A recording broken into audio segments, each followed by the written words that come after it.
Hello people of the Magic Picture Box, I'm Mr. Spork and these are Mr. Spork's hands. Tomato paste is one of the most useful ingredients you can keep in your kitchen. It's super concentrated tomato flavor, much more concentrated than say tomato sauce or tomato puree, and it only takes a few tablespoons to start stews and soups and stocks or your braising liquids or anything where you're trying to get the whole Maillard reaction going. A little tiny bit of concentrated tomato flavor is a great thing to have, but it comes packaged in one of the most inconvenient forms ever devised for a food product. It's these little tiny cans. You open it up, you use a tablespoon or two, and then you're left with 3/4 of the can that you don't know what to do with. It's kind of sticky and messy and gloppy. So you've probably already seen the hack where people take plain old parchment paper and dollop out spoonfuls onto the paper and shove it in the freezer, freeze that, and then you can take these little tiny frozen dollops and store them in a Ziploc bag, something along those lines. I'm going to show you tomato puree hack 2.0. What you do is you take this whole can and you chuck it in the freezer, let it freeze solid. Of course, if you live up here in Canada, if you're in northern Manitoba, you just leave it outside for a few hours in the winter.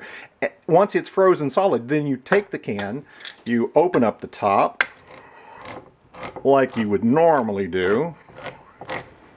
Make sure you get that can lid cut, and then you take the whole can and you flip it over entirely and you open the bottom. So you open the bottom of this frozen beast. Again, cut that lid all the way off. Take the lid off if you can here.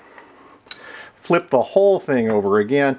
Just going to push right through. If I can get it to, oh, still locked on. You got to make sure that that lid's cut really, really well here. There we go. Push the whole thing through.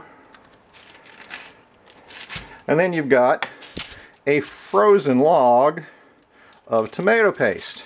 And you can either put that whole thing into the freezer, or I take my knife, and if you're having a little trouble getting through the frozen log, just take your knife and run it under hot water. And then you can just take it and cut off pre-made discs